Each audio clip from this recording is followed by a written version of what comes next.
Chapter 7. Light in the Darkness. The intelligence with which Lestrade greeted us was so momentous and so unexpected that we were all three fairly dumbfounded. Gregson sprang out of his chair and upset the remainder of his whisky and water. I stared in silence at Sherlock Holmes, whose lips were compressed and his brows drawn down over his eyes. "Stangerson too," he muttered. "The plot thickens." "It was quite thick enough before," grumbled Lestrade, taking a chair.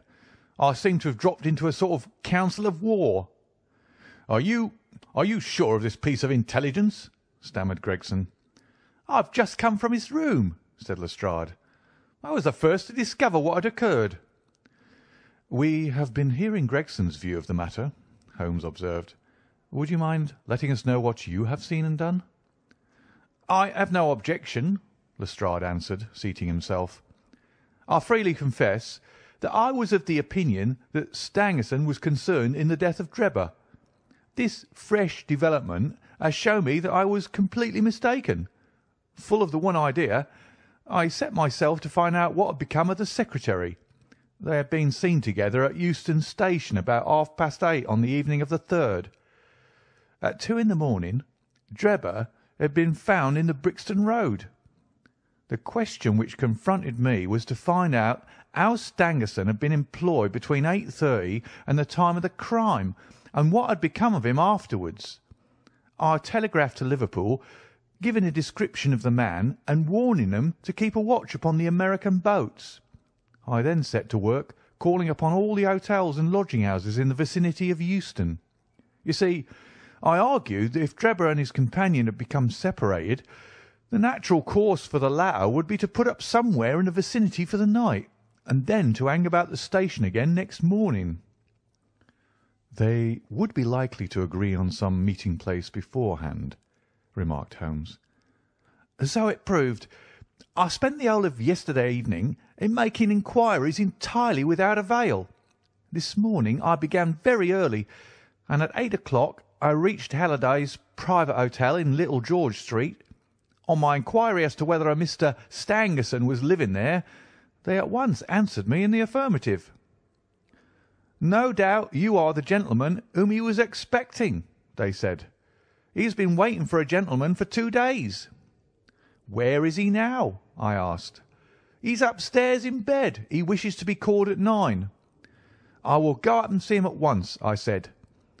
It seemed to me that my sudden appearance might shake his nerves and lead him to say something unguarded. The Boots volunteered to show me the room. It was on the second floor, and there was a small corridor leading up to it. The Boots pointed out the door to me, and was about to go downstairs again when I saw something that made me feel sickish, in spite of my 20 years' experience. From under the door there curled a little red ribbon of blood, which had meandered across the passage and formed a little pool along the skirting at the other side. I gave a cry, which brought the Boots back. He nearly fainted when he saw it. The door was locked on the inside, but we put our shoulders to it and knocked it in. The window of the room was open, and beside the window, all huddled up, lay the body of a man in his nightdress. He was quite dead, and had been for some time, for his limbs were rigid and cold. When we turned him over, the Boots recognised him at once as being the same gentleman who had engaged the room under the name of Joseph Stangerson. The cause of death was a deep stab in the left side, which must have penetrated the heart. And now comes the strangest part of the affair. What do you suppose was above the murdered man?" I felt a creeping of the flesh and a presentiment of coming horror, even before Sherlock Holmes answered. "The word Rache written in letters of blood?" he said. "That was it," said Lestrade in an awestruck voice, and we were all silent for a while. There was something so methodical and so incomprehensible about the deeds of this unknown assassin that it imparted a fresh ghastliness to his crimes. My nerves, which were steady enough on the field of battle, tingled as I thought of it. "The man was seen," said Lestrade, A milk boy, passing on his way to the dairy, happened to walk down the lane which leads from the mews at the back of the hotel. He noticed that a ladder, which usually lay there, was raised against one of the windows of the second floor, which was wide open. After passing, he looked back and saw a man descend the ladder. He came down so quietly and openly that the boy imagined him to be some carpenter or joiner at work in the hotel. He took no particular notice of him, beyond thinking in his own mind that it was early for him to be at work. He has an impression that the man was tall, had a reddish face, and was dressed in a long brownish coat.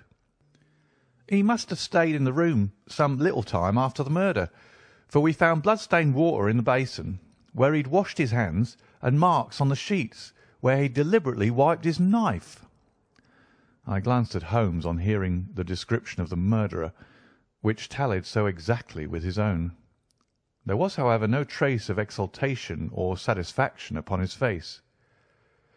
"Did you find nothing in the room which could furnish a clue to the murderer?" he asked. "Nothing.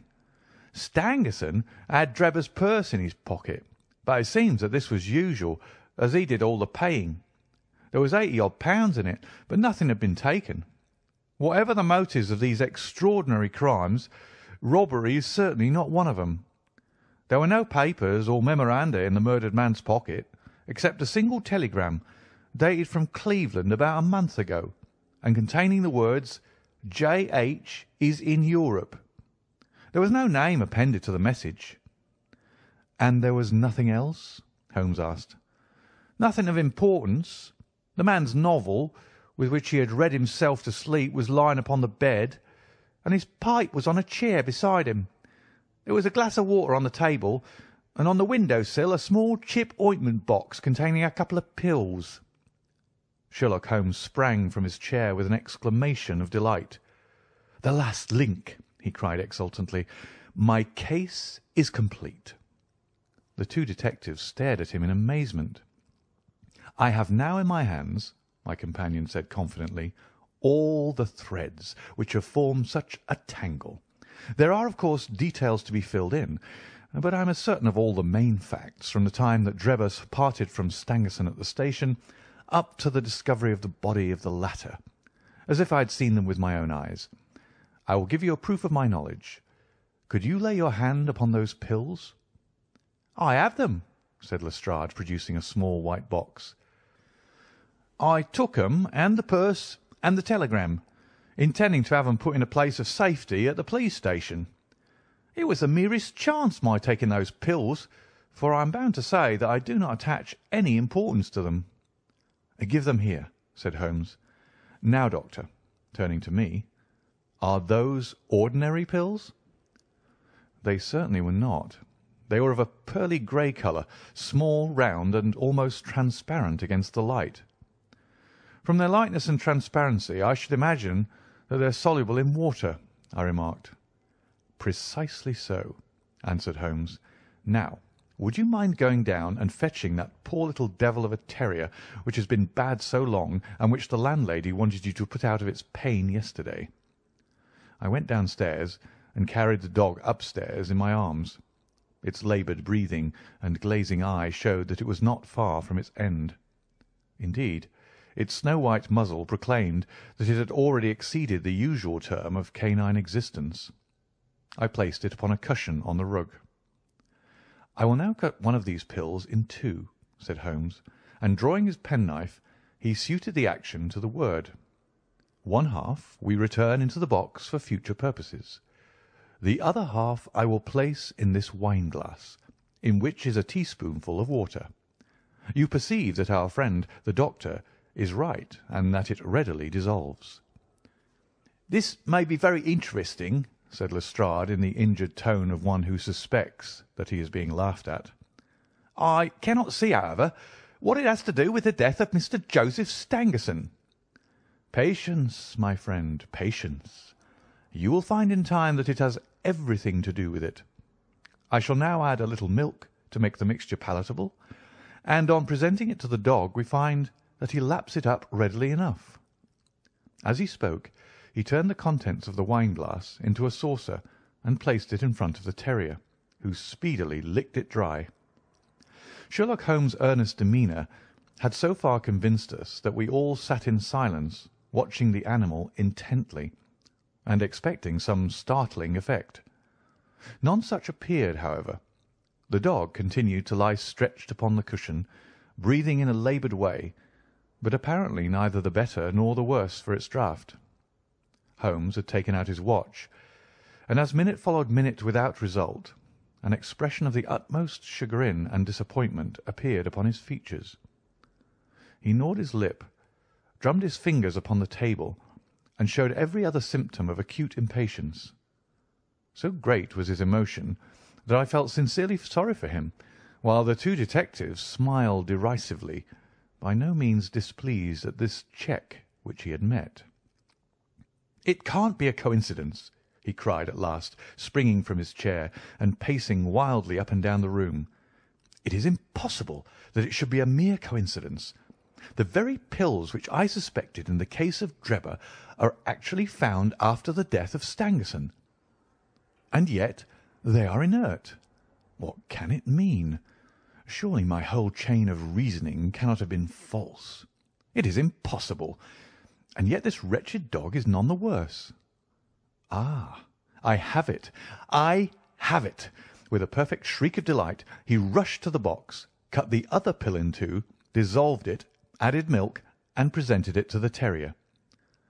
The unfortunate creature's tongue seemed hardly to have been moistened in it before it gave a convulsive shiver in every limb, and lay as rigid and lifeless as if it had been struck by lightning. Sherlock Holmes drew a long breath and wiped the perspiration from his forehead. "I should have more faith," he said. "I ought to know by this time that when a fact appears to be opposed to a long train of deductions, it invariably proves to be capable of bearing some other interpretation. Of the two pills in that box, one was of the most deadly poison, and the other was entirely harmless. I ought to have known that before I ever saw the box at all." This last statement appeared to me to be so startling that I could hardly believe that he was in his sober senses. There was the dead dog, however, to prove that his conjectures had been correct. It seemed to me that the mists in my own mind were gradually clearing away, and I began to have a dim, vague perception of the truth. "All this seems strange to you," continued Holmes, "because you failed at the beginning of the inquiry to grasp the importance of the single real clue which was presented to you. I had the good fortune to seize upon that, and everything which has occurred since then has served to confirm my original supposition, and, indeed, was the logical sequence of it. Hence, things which have perplexed you and made the case more obscure have served to enlighten me and to strengthen my conclusions. It is a mistake to confound strangeness with mystery. The most commonplace crime is often the most mysterious, because it presents no new or special features from which deductions may be drawn. This murder would have been infinitely more difficult to unravel had the body of the victim been simply found lying in the roadway, without any of these outrés and sensational accompaniments which have rendered it remarkable. These strange details, far from making the case more difficult, have really had the effect of making it less so." Mr. Gregson, who had listened to this address with considerable impatience, could contain himself no longer. "Look here, Mr. Sherlock Holmes," he said, "we're all ready to acknowledge that you are a smart man, and you have your own methods of working. We want something more than theory and preaching now, though. It's a case of taking the man. I have made my case out, and it seems I was wrong. Young Charpentier could not have been engaged in this second affair. Lestrade went after his man, Stangerson, and it appears that he was wrong too. You've thrown out hints here and hints there, and seem to know more than we do. But the time has come when we feel that we have a right to ask you straight out how much you do know of the business. Can you name the man who did it?" "I cannot help feeling that Gregson is right, sir," remarked Lestrade. "We have both tried, and we both failed. You have remarked more than once since I've been in the room that you had all the evidence which you require. Surely you will not withhold it any longer?" Any delay in arresting the assassin, I observed, might give him time to perpetrate some fresh atrocity. Thus pressed by us all, Holmes showed signs of irresolution. He continued to walk up and down the room with his head sunk on his chest and his brows drawn down, as was his habit when lost in thought. "There will be no more murders," he said at last, stopping abruptly and facing us. "You can put that consideration out of the question. You have asked me if I know the name of the assassin. I do. The mere knowing of his name is a small thing, however, compared with the power of laying our hands upon him. This I expect very shortly to do. I have good hopes of managing it through my own arrangements. But it is a thing which needs delicate handling, for we have a shrewd and desperate man to deal with, who is supported, as I have had occasion to prove, by another who is as clever as himself. As long as this man has no idea that anyone can have a clue, there is some chance of securing him. But if he had the slightest suspicion, he would change his name and vanish in an instant among the 4 million inhabitants of this great city. Without meaning to hurt either of your feelings, I am bound to say that I consider these men to be more than a match for the official force, and that is why I have not asked your assistance. If I fail, I shall of course incur all the blame due to this omission, but that I am prepared for. At present I am ready to promise that the instant that I can communicate with you without endangering my own combinations, I shall do so." Gregson and Lestrade seemed to be far from satisfied by this assurance, or by the depreciating allusion to the detective police. The former had flushed up to the roots of his flaxen hair, while the other's beady eyes glistened with curiosity and resentment. Neither of them had time to speak, however, before there was a tap at the door, and the spokesman of the street Arabs, young Wiggins, introduced his insignificant and unsavoury person. "Please, sir," he said, touching his forelock, "I have the cab downstairs." "Good boy," said Holmes blandly. "Why don't you introduce this pattern at Scotland Yard?" he continued, taking a pair of steel handcuffs from a drawer. "See how beautifully the spring works. They fasten in an instant." "The old pattern is good enough," remarked Lestrade, "if we can only find the man to put 'em on." "Very good, very good," said Holmes, smiling. "The cabman may as well help me with my boxes. Just ask him to step up, Wiggins." I was surprised to find my companion speaking as though he were about to set out on a journey, since he had not said anything to me about it. There was a small portmanteau in the room, and this he pulled out and began to strap. He was busily engaged at it when the cabman entered the room. "Just give me a help with this buckle, cabman," he said, kneeling over his task and never turning his head. The fellow came forward with a somewhat sullen, defiant air, and put down his hands to assist. At that instant there was a sharp click, the jangling of metal, and Sherlock Holmes sprang to his feet again. "Gentlemen," he cried with flashing eyes, "let me introduce you to Mr. Jefferson Hope, the murderer of Enoch Drebber and of Joseph Stangerson."